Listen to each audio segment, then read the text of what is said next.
what I noticed is when I was a public, playful, fool, loving character, that I had a huge freedom to do what I wanted to do, and that with that character, other people would let you coach them to do something you'd like them to do. And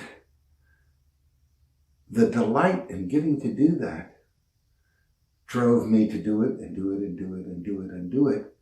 And so externally, I think it was called extroversion, that I became an extreme extrovert because everything was at home.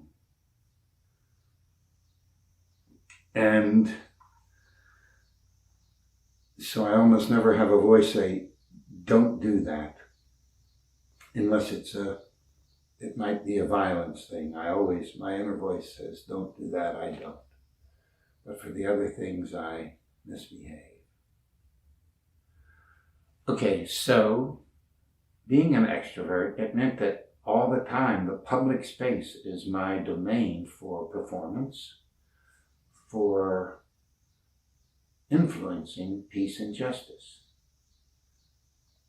And then you start adding things that make it easy. So other friends that are clear and putting wonderful things forward, like Mark and Susan, and so many others.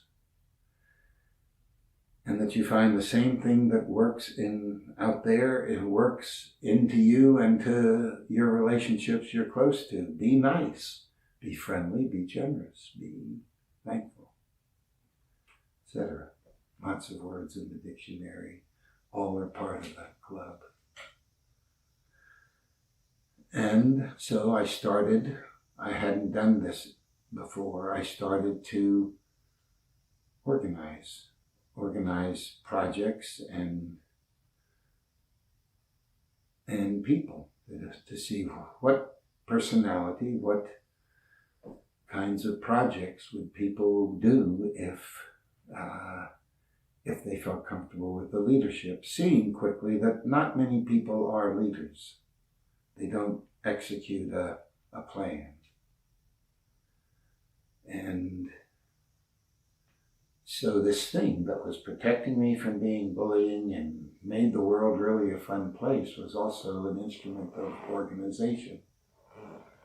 I can't say how much of being a fool is important versus how much being a doctor is, but I know it's a lot more as far as a base of operation, where the doctoring is more of a tool and a voice.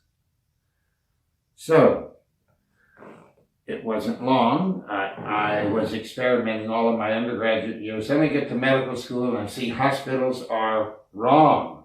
They're unfriendly, hierarchical. 95% of my professors were rude and arrogant. And, the climate with the students, the Vietnam War, the fact that the old Negra hospital had just been integrated.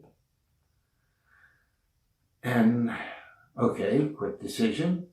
Of course, because of this fool you found, you can surf medical school and not be wounded by it, by keeping focus with what you want and studying what are the problems of what they are. Hierarchy is instantly horrible. A doctor can walk in a nursing station and be rude to anybody, and everybody is silent even after. No one says, you can't do that. I got in trouble. So, again, everything was easier and safer for me and for my involvement in school by being a fool. I liked adding the doctor part, understanding human beings. I'd already spent my life studying human beings in literature and art and music and in life. So it was also the 60s, 1967, and I realized that I had made the decision to be a doctor. What I would do with it very quickly became, if this hospital is horrible and you can't work here, design one that you would love working in, and addressed all these problems.